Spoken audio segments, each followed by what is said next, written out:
So, good afternoon, everyone.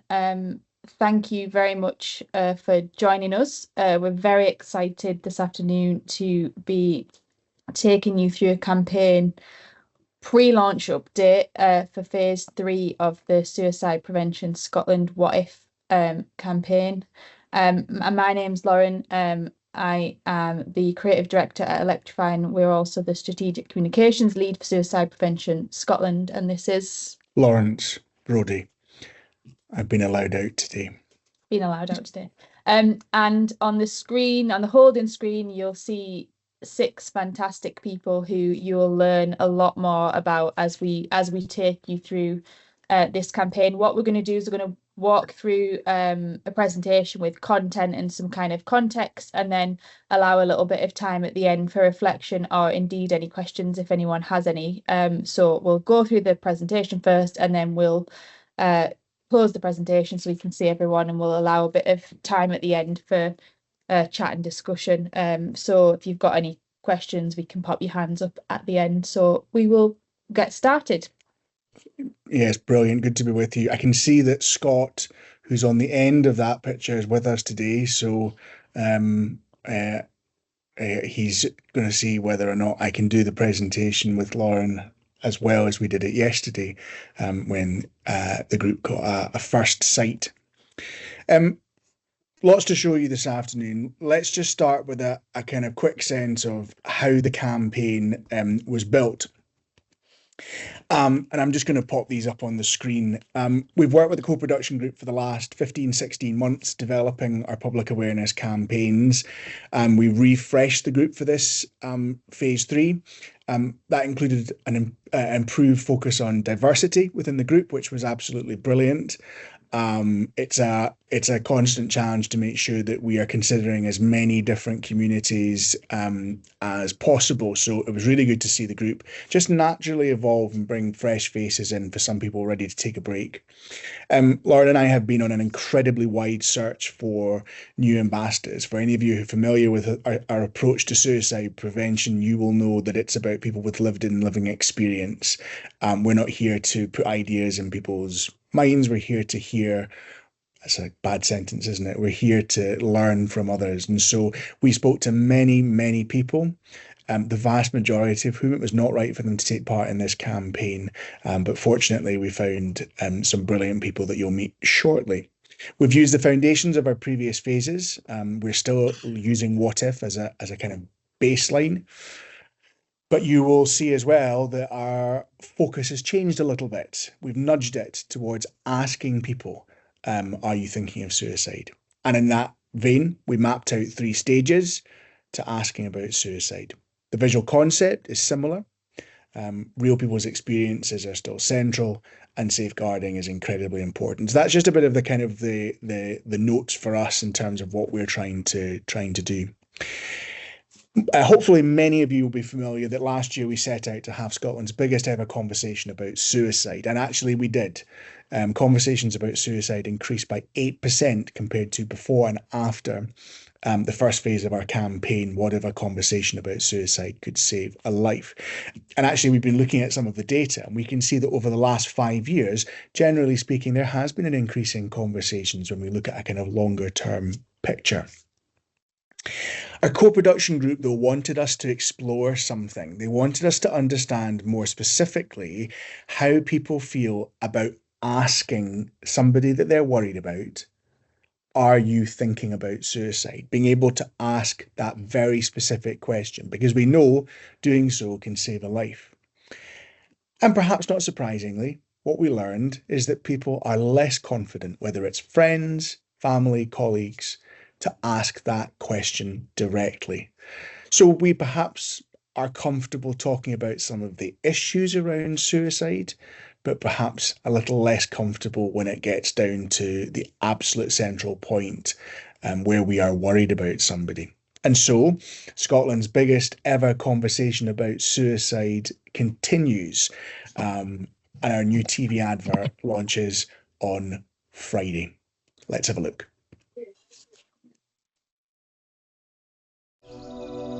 What if someone else has already asked him? What if I say the wrong thing?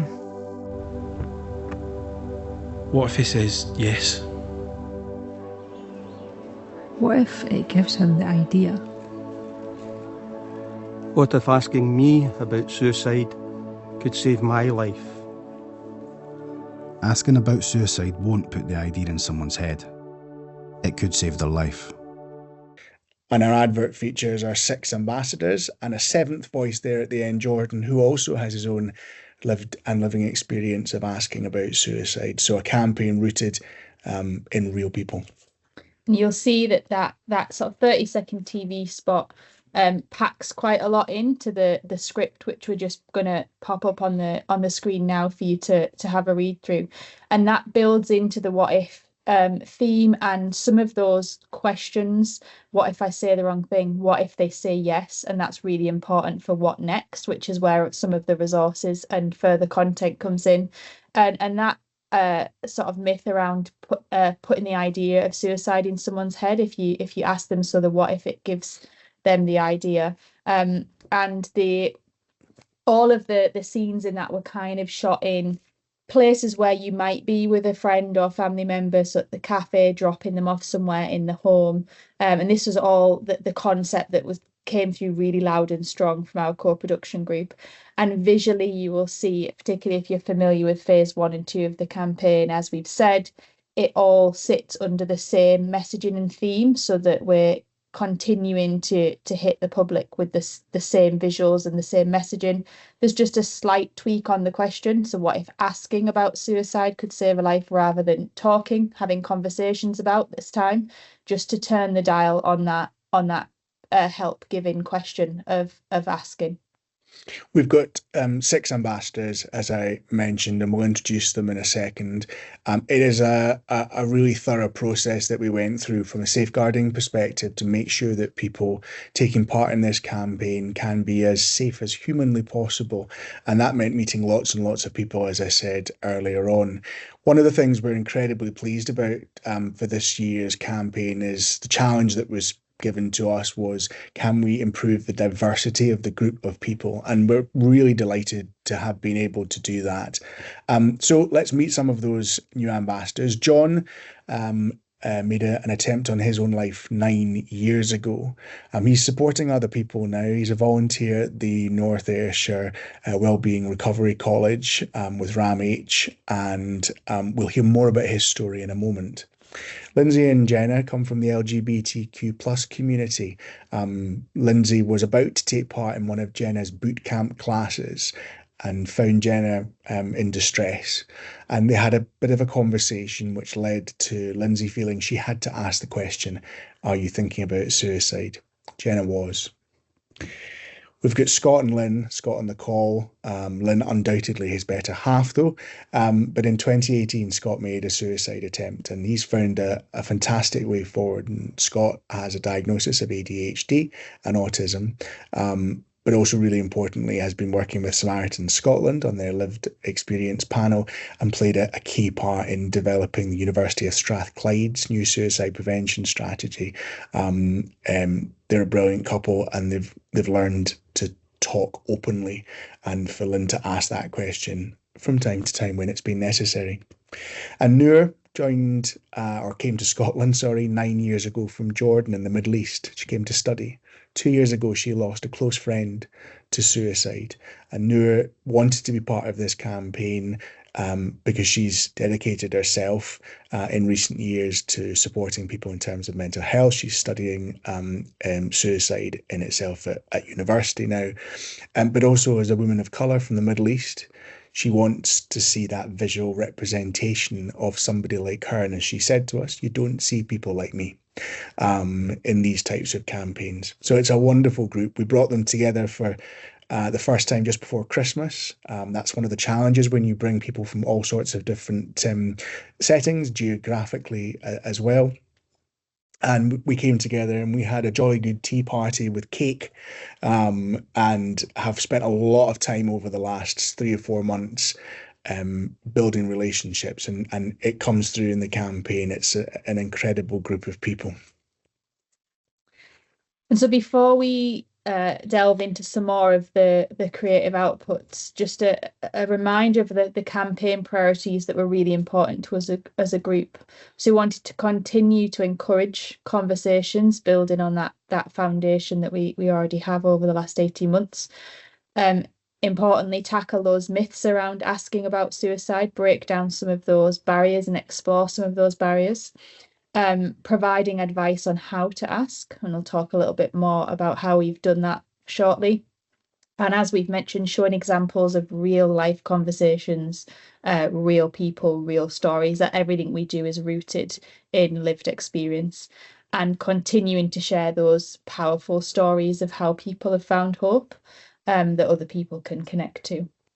We expect that 3.6 million people will see the campaign, hitting almost 80% of the population with a view rate of around 6 to 7 times across the different types of media that we will be looking at. So we've got our TV ad, which is across Scotland. As I mentioned, we've also got a 30-second radio spot as well in lots of local areas across Scotland. In terms of print, we have city train station, 4-sheet posters, Aberdeen, Inverness, Edinburgh, Glasgow and Dundee. We've also got some interior bus panels this time round as well across Glasgow and Dundee, and of course paid content driving people to the web pages, to the resources, and also a whole host of digital content that we're using across social media and various channels. So a huge mix that hopefully lots of people will tap into at different points. And just a quick breakdown of the campaign structure. So at the very top, we've got our TV ad, radio ad as the sort of lead scripted piece of content. Off the back of that, we've got some beautiful photography, which you've seen already throughout some of this presentation, that are forming the base of ads, social media content, etc. We have some animations, which we'll come on to in a second, and the conversation pieces that are around how to ask and modelling conversations. And then, of course, those finding hope stories with each ambassador. And off the back of this, there will be hundreds of assets and lots of different types of media that people can connect to. And so here's just a few sneak peek of some visual examples. So at the top there, we've got an interior bus panel, which features John, who was the lead question in the TV ad, and we'll play you John's story as well shortly, and some quote graphics there, again sticking to the colours, themes and visuals that we've established previously. And we've also got a couple more examples here of visuals, photography, toolkit examples, and on the top right there, we've got a motion piece that's going to be at Edinburgh Waverley on the big screen, just hitting that point that asking about suicide won't put the idea in someone's head. It's in fact the best way to prevent it from happening. So that gives you a flavour of some of the sort of print and static content. And now I spoke a little bit about animations. So really importantly, we wanted to develop something. I suppose it ties into that question, what if they say yes? What next? And also how to even ask that question. So a huge part of the work that we've done with the co-production group is to break that down into 3 sections that we came up with. So asking directly is really important, listening and acknowledging, and keeping safe. And there's loads of themes underneath those. So what we've done is we've created 3 animations that are about 90 seconds that just starts in a gentle way to guide people on how to ask directly, what to do in terms of listening and acknowledging, and how to keep safe, and the important steps that we should think about. And they're rooted in lived experience as well. So we're going to play one of the animations of the 3, the Ask Directly animation, just so you can get a feel for how that is. And we know there's lots of resources out there, but as a group, we felt it was important to have something that wasn't too long, but long enough to pack a punch and give some clear guidance for folks. So this is the Ask Directly animation. There is no perfect way to ask someone about suicide. please don't worry about getting it wrong. When it comes to asking, think about why you are concerned. Explain the specific difference you've noticed. For example, you seem more unhappy recently. Sometimes this can be because a person is thinking about suicide. I wanted to ask you because I care. Are you thinking about suicide? At this point, the person might say, yes, they are thinking about suicide. No, they aren't. Or they may give a vague answer, avoid the question, or even get angry or defensive.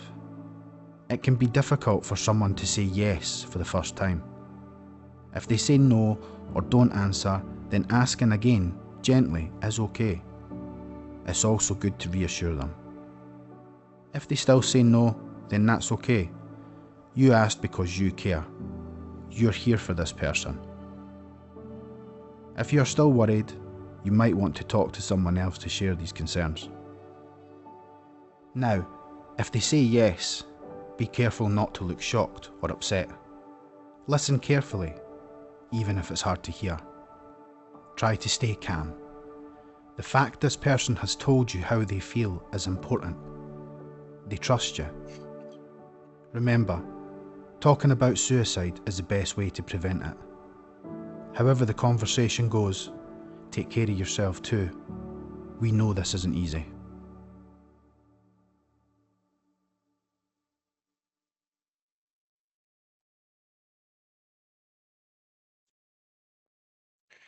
So a really gentle animation, simple language, designed to pass what we call our snot and tears test, that if you are distressed, you are not made more anxious, more distressed by what you see. The three animations then feed into the return of the conversation. And for those of you that remember last year, we had 4 extraordinary conversations with our ambassadors who each wrote a letter to themselves or a loved one about their own experiences. We approached it differently this time, framing 3 different conversations. Rather than having our 6 ambassadors together around one table, which we felt might have been a bit messy, we had 3 pairs, and Scott and Lynn were a pair, Lindsay and Jenna were a pair, and then we brought John and Noor together, which was going to be a challenge in terms of bringing 2 people who didn't know each other prior to a few months ago, but in fact was absolutely brilliant, worked incredibly successfully. The 2 of them, the big bear hug they had at the end of their conversation told you that they had really connected.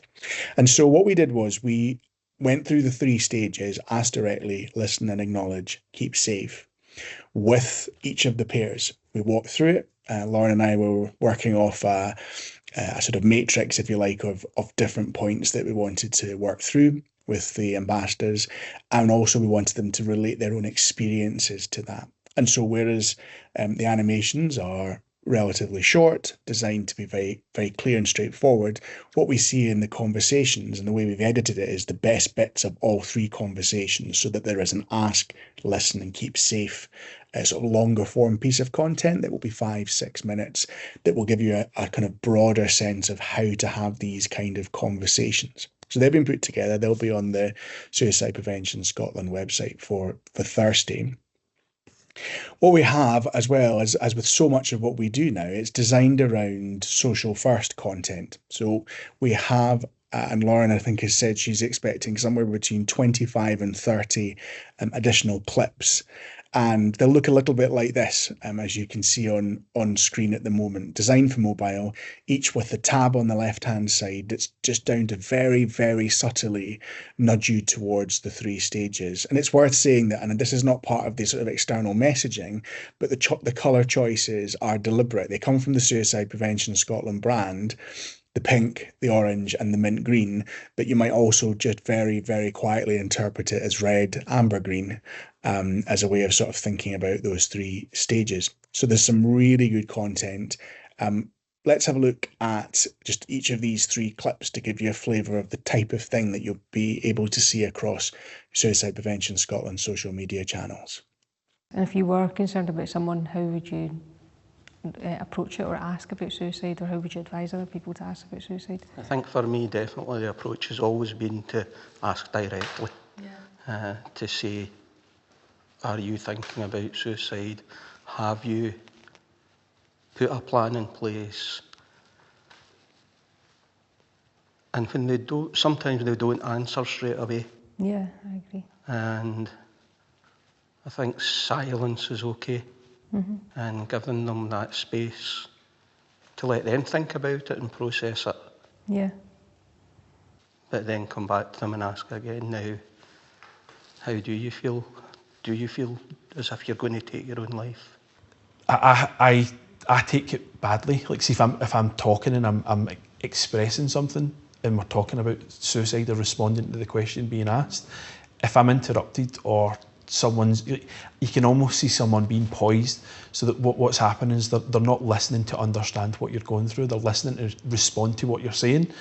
And if you're ready to do that, you're not fully listening to what I'm saying, and that's going to make me withdraw. So shut up, listen. The person in front of you, if they're willing to open up to you, they're going to do it, and you need to allow the space for them to do that. I think for our situation, it was you helped me move forward and going to the GP. That was the first one. Yeah. And then telling family who you thought needed to know at the time. Yeah. As more support to keep me safe. And I think that's important when we're trying to keep somebody safe, is just letting them know that you are always there, but there's other people as well. So that gives you a flavour, and as I say, there is just so much of it. It's hard in a brief session like this to be able to share the kind of depth and breadth of the content, but so much is happening. What we wanted to do now is play one of our films, and we thought we would feature John, as he has the speaking part in the TV advert. This is a really emotional film, but we'll let John pick up the story.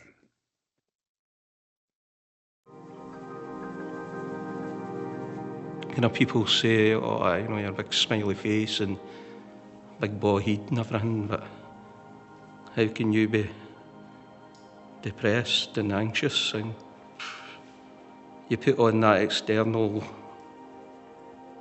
face sometimes for everybody else, but inside you're boiling.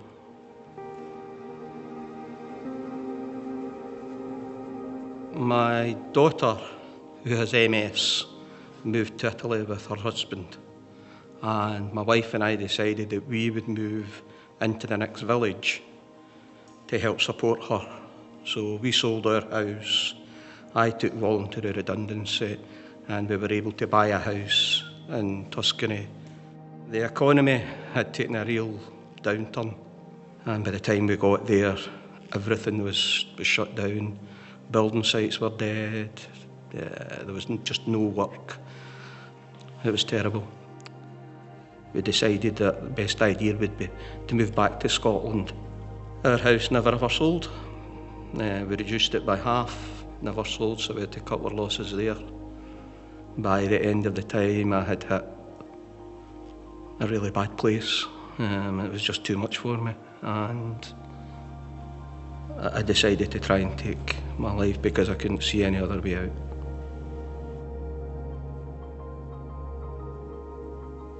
And the next I knew, I was in the intensive care unit, and I was in there for a week. That was where I made the decision that it was never ever going to happen again. We identified it wasn't just Italy. Italy was probably the trigger for a lot of other things that had happened in my past. Adverse childhood experiences, 3 lots of redundancy, struggling financially. Talking about my experience, I know I'm helping other people, I'm reaching out to other people, and a lot of men don't do that. And since I've been doing that, people have spoken to me. People have said I'm in a bad place. Someone very, very recently said to me, and I was able to ask that question, are you feeling suicidal? And that day helped her to put herself back together for a wee while. I'm on a journey, but I don't know where I'm going. But I'm going to get there. I used to say, oh, I wish I could get back to the person I was before. No, I'm going to be better than the person I was before. A better person for myself, and I'm a better person for everyone else.